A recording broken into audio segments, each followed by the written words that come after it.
പടവുകളിലാണ് കുറ്റിച്ചിറ.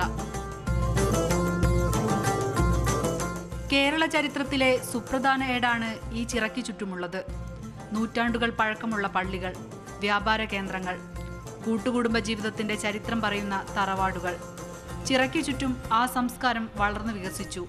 മിസ്കാൽ പള്ളി നിർമ്മിക്കാൻ ചേരിക്കുഴിപ്പറമ്പ് നികത്തുന്നതിനായി മണ്ണെടുത്ത സ്ഥലമാണ് പിന്നീട് ചിറയായത്. AD 1300-നും 1340-നും ഇടയിലാണ് പള്ളി പണിതത്. കുളം നിൽക്കുന്ന ആ ഭാഗത്തു നിന്ന് മണ്ണെടുത്ത് കുഴി വന്നു.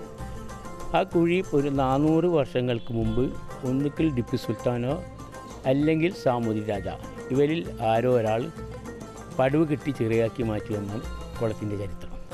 മുസ്ലിങ്ങൾ ഉപയോഗിച്ചിരുന്ന കുളം പിന്നീട് എല്ലാവരുടേതുമായി. നാട്ടു ചർച്ചകൾക്കും രാഷ്ട്രീയ സംവാദങ്ങൾക്കും ഈ പടവുകൾ സാക്ഷിയായി. ടൂറിസം വകുപ്പ് ഇപ്പോൾ കുളം നവീകരിച്ചിരിക്കുകയാണ്. മാതൃഭൂമി ന്യൂസ്, കോഴിക്കോട്.